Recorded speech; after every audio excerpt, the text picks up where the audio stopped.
Rangers did have 6 All-Stars in the first half of the season. So let's say such a list did exist. Who are you looking at? Who do you think will be the All-Stars for the Rangers in the second half of the season? And now one of the reasons we came back with that clip is Marcus Semien was a huge catalyst for the Rangers. I mean, not that he is in any way, but the solo home run, and then in both the third and the 8th inning, where they scored their other runs, he had 1-out walks. Right. So I just view him as somebody that, we talked last week or the week before about all these people overperforming. Dare I say, I still think Marcus Semien can play a little better. Not to say he's had a disappointing first half, but I think he can bump his numbers up. He's the best second baseman in the American League by far. Yeah. Nobody even competes with him. One reason being Jose Altuve hasn't played a lot this year. He would be the main competitor probably there. And I probably need to start remembering his name, but the Japanese guy who's playing for the Boston Red Sox, who's a rookie, he's having a really good year too. But yeah, I think he's batting .317 for the year. I was watching MLB Network this morning. I'm sorry. Yu Chang? I believe so. I'm just drawing a blank if you look up his numbers. But yeah, he needs to be the best second baseman in the American League again in the second half of the season. Corey Seager, there's a lot of competition at shortstop. If I'm eliminating the competition at second base, where Whit Merrifield was the backup second baseman, which I couldn't believe. That's just how weak that position is in the American League. Shortstop is a tough position. Obviously, tonight, the next 3 nights, Wander Franco is unbelievable. Just a great young shortstop, and he made the All-Star team as a replacement. And then you have Bo Bichette, who's an awesome shortstop for Toronto. And you have some other really young guys in the American League. It's great, but Corey Seager needs to be the best shortstop in the American League the second half of the season. I didn't know this until doing Rangers pre and post. Last year, Nate Lowe batted .328 in the second half. So the reason he won the Silver Slugger was his unbelievable second half. He goes 4 for 4 to start off the second half. I don't know if he can bat he's .328. Been on a run. Yeah. And the back half, I know we didn't focus on it a lot because the team was not playing well. He's been on a nice little run leading into the All-Star break as well. You called him out during the All-Star break, and you were like, he needs to play. He needs to be better. Because he was like one guy when you looked at his OPS and you looked at some of his kind of numbers from last year. Not that he was underperforming by a lot, but he was underperforming by a little bit what his numbers were last year. But then I didn't know how good of a second half he had. So you'd love to see him bat over 300 in the second half. .328 would be unbelievable. But if he can be an over 300 hitter in the second half, that would be great. I think. Do y'all think he can? Before we go to the Nate next Lowe? one? Yeah. I think 300, yes. In the back half or for the rest from back by the end? Yeah, I think he can. By the way, Masataka Yoshida is the name that you were looking for. Yeah. I think that Nate Lowe, like, he looks like he found, something in this series at least. Everything could change in the next couple series because we got a tough stretch here. But Mike, you said something again in the pregame show that I caught on to that I was like, this is good. When he's pulling the ball, that's when Nate Lowe's at his best. He's the opposite. Usually it's guys using all the field because usually guys will get pull happy and they'll hook the ball, get around the ball, which will cause a lot of ground balls to your pull side, which causes a lot of outs. But he's the opposite. He's a guy that can get beat by the fastball. And when he is catching up to the fastball, that's when he's good. And when he's not catching up to the fastball, guys just keep elevating on him. Yesterday, they tried to elevate on him in the 8th inning. Now, he didn't pull it yesterday, but he was able to get the bat head out to put the ball in play and hit a line drive and keep the rally going and get an RBI there in the 8th inning. I'm going to go the opposite direction. Okay. Guys, this is tough to say shouldn't, okay? But it's probably asking too much. Ezekiel Duran. He's off to a rough start in the second half. What he did in the first, nobody expected that, right? He wasn't part of your everyday lineup going into the season. It was like, all right, him and Josh Smith and Brad Miller and Robbie Grossman, they're all going to kind of share left field and a little bit of DH. I thought Josh Smith was going to be a bigger deal. Right, yeah. And so I think that, look, Zeke's going through a tough start. He sat out one of the games, but they pinch hit for him yesterday in a one-run situation, just going, look, he's just not seeing the ball well. His first half was tremendous. Can I expect him to have the same second half that he did first half? Probably not. Yeah. So I think that this is where you look at Seager and Semien and Lowe and go, hey, You got to carry us here in the second half. I look at Zeke, and I even, in a weird way, Josh Young had an unbelievable hit yesterday, wins the game with the base hit on a slider, hooks the ball into left field. But I just wonder his stamina.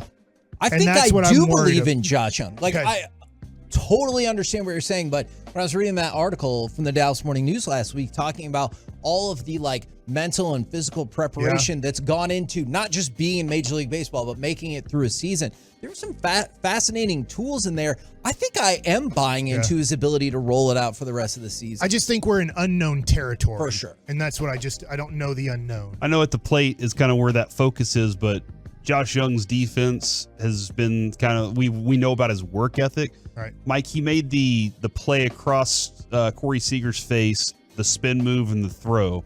And it was a great scoop by Nate Lowe. Luckily, Nate Lowe's gotten better defensively. Is that like in baseball terms, do you want him, hey, if you're going to throw it like that, do you want him throwing it in the ground and give it in not high? Because that's what Will Clark said, right? You'd rather throw it low than high. Okay. I can't, if it's too high, I can't catch it, right? Let's just say if it gets to 10 feet, I can't catch it. There's nothing I can do to catch it. If you throw the ball in the dirt, I still have a chance. Yeah, if it's wide, we have problems. What they say is they want long hops. They don't want, your in-between hop. A short hop is fine. An in-between hop is very tough. Only the best trying to figure out which way to put your glove are really how that ball's going to hop when you're trying to read it in a little bit of an unknown. The long hop, you have a long enough time to read how the hop is going to go. So I look at Josh Young as just an unknown, but I look at Adolis. Sorry, go ahead. Great. I was going to ask, and you might be like, that's a stupid question. Are we going to look at this Adolis season as something that was truly special? And hear me out for just 1 second. Here's what I mean by that is when we saw the MVP rankings last week from MLB.com, it was Ohtani and Acuna, and they were unanimous. But you go down the list in the American League, and the top contender for the Rangers was Adolis Garcia. I feel like we kind of, not that he's not having a really good season, we kind of scoffed at that. But as of right now, he has 80 RBIs. He has more RBIs than any player in Major League Baseball. He's on pace to finish the season with 41 home runs, 138 RBIs, and an OPS of 860. And his career home runs in a single season is 31, and his career RBIs is 101. So like that would blow his own numbers out of the water. Right. I'm going to ask a Jake Bassett question that he asked me yesterday at the game. And I said, I think he'll finish a little bit short. So I answered it first. You answered it second. Will Adolis Garcia at 24 home runs right now get to 40 home runs for the season? Yeah, I think 37 or 38. So I guess I will also say a little short. I'll just do it. Can I ask AI and let them answer for me? Can I do that? Okay. Sean and RJ and Bobby. But if you look at last year for Adolis, he improved his batting average from 243 to 250. Right now he's batting 267. His OPS is over 100 points higher than last year. Yeah. Now, this is one of these things. I've seen Seager and Semien have MVP-like numbers. They've had a bigger history in Major League Baseball. Adolis, this is his third year really in Major League Baseball. He had a second with the Cardinals and had 3 games in 2020 with the Rangers. Can he be 100 points higher this year in OPS? Can he hold that? So I'm not asking him to go to 1.0. I'm saying, can he hold at 850, 860 if last year was 756? And we know last year 27 homers, unless he gets hurt. He's going to get into the 30s. I think he can. Okay. And here's my reason for thinking it is this is the best the roster's been around him. He was hitting 31 home runs, 27 home runs, and now he's got protection on both sides. You have to pitch to him because Young and Heim are right behind him. Yeah, so like it's tough to pitch to this guy because he can hit really hard, really far, especially in a game-winning time or a situation like that double that he hit off the wall yesterday. One thing I think is super encouraging is he's on pace to have a way better July than he's ever had. Now, I realize we just broke it up with the break and everything like that, but in 2021, we know very well it was documented how much he really fell off in the second half. And so that was the concern last year, right? Is he going to fall off again? He didn't. He wasn't great in the second half, and I will certainly concede that. I'm excited that it looks like this month is going to be different than the previous Julys of his career, which at least sets you up to be optimistic for August and September. Not to say it'll happen, but I think I am optimistic about it. And he's a guy who he can overswing. When he gets into, I'm trying to hit the ball 500 feet instead of just hit the ball a line drive hard, that's how he can kind of get out of his rhythm. And then he chases the breaking ball down and away, chases the fastball elevated out of the zone. When he is being patient, when he's just trying to hit the ball hard and not hit the ball out, and he still hits the ball out. It's just when he's trying to get pull happy is where the pitcher takes advantage of his approach. And I know he's not trying to, it's very tough to not want to get into that I'm going to crush this ball type of situation. So I think he can be right around an 850 OPS, which I'm saying, gosh, that's going to be 100 points higher than last year. But to y'all's point, he does have the protection behind him. And the other thing too is I pointed this out Friday, which is very important to do in a series. It's going to be very tough to do tonight because McClanahan is great. Okay. I mean, I don't know how many pitches he's going to have tonight. It might be 80 pitches. It might be, hey, after 5 innings, we're taking him out no matter what, because we are bringing him off the injured list. We don't want to push him too much in this game. Is when you score 12 runs to start a series off, I know, did it attribute to the next night, the Rangers having an awesome offensive night? No, they won 2-0. And then the next day, it looked like they were going to only have 2 runs until they got to the 8th inning and scored 4. But it does put into the back of the mind of that staff and the pitching coach, oh crap, they are good offensively. Yeah. And so that first game of a series, when you go out and you just destroy the other team, no matter who they put in, no matter who's pitching, it puts into the back of that team's mind, we better make good pitches because we're not going to get away with anything with this team. So we haven't talked about Jonah Heim. Last year, he had a pretty good first half, had a pretty rough second half. What do you guys think about Jonah Heim's second half and how important or valuable he will be to the hopeful Rangers run? See, and I do think it's hugely important, but then I started to drift back over to the pitching side in some of my thinking, but I think you're onto something there is if I know this he's an all-star. Yeah, I know. And this is a lot of ifs. If he holds up as well, and we just talked about Adolis, like holy smokes. Mike, I thought he sent that one to the moon yesterday when it got caught in left field out there. I was like, oh my God, it's going. But I think how did that call go? Oh my God. So that's why they have Jared doing that instead of me. I think I go back to what Kevin's saying too. I love him at the plate. Like the dude's a switch hitter yesterday. They're like, hey, dude, was it Santos? You're getting hit or whoever, and they bring in the lefty, and it's like Jonah just moved to the other side. Right. Everything's fine. Right. And so that's a great luxury to have. But my buddy, he and I were watching the game, and he was like, dude, how many times does Jonah Heim pull a strike into the zone? Like he pulls a ball into the strike zone. And I'm like, man, he's really good at it. And I think he calls a pretty good game. I don't know how much of that is Boch. I have no clue what that is. It's really Maddox. Boch isn't really doing much there. It's Maddox who's putting together game plans. He's the one that's really looking over the other team's lineup and then giving a game plan or discussing the game plan with the catcher and then with the starting pitcher. Okay. All right. And so I feel like one of my real hopes, and I saw Jamie Newberg had posted this too, one of my big hopes, Kevin, was that all the all-star pitchers loved pitching to him so much. They were like, I have to go pitch to that guy because I love him.